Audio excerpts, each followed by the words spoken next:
On ne peut pas être un chrétien parce qu'on fait comme les chrétiens. On voit dans la parole de Dieu et dans la vie de tous les jours des chrétiens, des gens qui adorent, des gens qui prient, des gens qui louent, des gens qui évangélisent, des gens qui font des miracles, des gens qui prophétisent, des gens qui manifestent l'amour. Ce sont des choses qu'ils ne font pas sur leur propre initiative ou de leur propre force. C'est des choses que l'Esprit de Dieu, l'Esprit de Christ qui habite en eux et qui fait qu'on les appelle chrétiens, produit en eux. De la même manière que celui qui est né pécheur, qui n'a pas donné sa vie à Jésus, sent naturellement une inspiration, une pulsion, une tendance au péché et fait naturellement le péché. De la même manière, celui qui est mort à la chair et est habité par l'Esprit de Christ reçoit de cet esprit qu'on appelle le Saint-Esprit de Christ des pulsions, des envies, des inspirations, des tendances à la vertu, à l'amour, au pardon, à la tempérance, à la maîtrise de soi, à la foi, à la prière, à l'adoration, à la louange, à l'évangélisation et à toutes ces choses qui glorifient Dieu.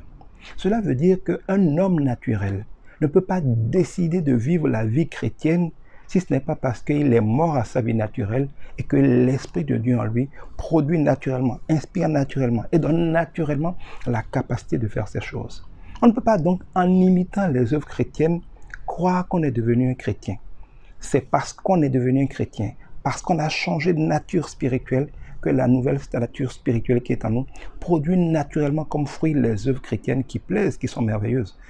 Le séjour d'un tronc d'arbre dans l'eau ne le transforme pas en crocodile. Il y a beaucoup d'appelés dans les églises qui n'ont jamais été élus. Au jour du jugement dernier, Dieu dit qu'il en mettra beaucoup dehors, bien qu'ils aient prophétisé, bien qu'ils aient été à l'église. Arrêtez-vous et assurez-vous que vous êtes vraiment né de nouveau. Assurez-vous que vous êtes chrétien parce que l'Esprit de Christ habite en vous et que ce n'est plus vous qui vivez, mais son Esprit qui vit au travers de vous. Que c'est son Esprit qui pense au travers de vos pensées. Que c'est son Esprit qui parle au travers de vos paroles. Que c'est son Esprit qui agit quand vous agissez. Que c'est son Esprit qui réagit quand vous réagissez. Si vous ne faites que par la chair, par vos efforts naturels, des choses chrétiennes, vous n'êtes pas un chrétien.